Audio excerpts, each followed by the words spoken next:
But you know, Fort York's a great example because that's a heritage conservation district, and it's discrete to Fort York. And there are about 20 of them in Toronto, and there'll be more. It is an interesting example where you have a recognizable ecosystem in a way, a very isolated one, a little patch of extraordinary things that happened and have been reinforced, and it's taken off. It has influence outside itself. It will, with support, sustain itself. But you look around it, and if you look south, you have an example of an appalling battle where at the Ontario Municipal Board, perfectly reasonable densities, perfectly reasonable neighborhood was handed over, and as of right, arguments started to take place, and you didn't have a discourse of enlightened response to Fort York or to the incredible qualities that are there, but you had people who were. I remember some of the discussions and presentations, and they're again public record, but projects that had erased were obviously there to benefit from the marketing of being next to Fort York, but it was so. But beyond that, there was virtually no relationship to it whatsoever. It was simply an expression of density, and that was allowed at the Ontario Municipal Board. So we had no way of taking a building that should have been 15 stories, was now 30, and then discussing something that was lower. What we were dealing with, and what I've been dealing with in those situations, is pointing out that, by the way, there is something very special next to you.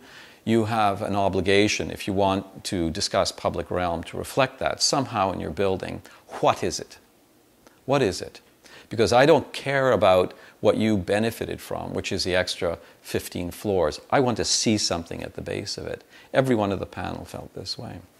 And then we really struggled to try to press the buttons and nurture the conversation to create some kind of a description of where that should go. I guess that's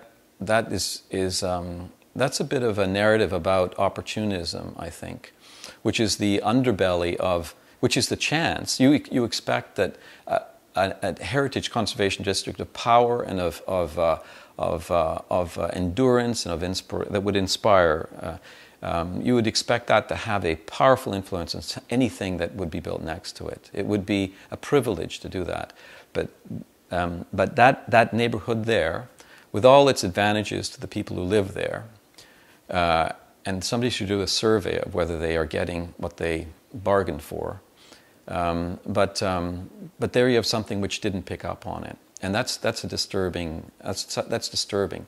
That it's thin. It's that thin, the commitment, and that's a worry. It's certainly experimental. It doesn't reflect the vision of the city that I think they understand at all, in terms of density and quality of life, and let alone the community, which is just supposed to hold its breath and wait for something to knock their socks off. That's not the way you build a great city. That's opportunism. That's poker.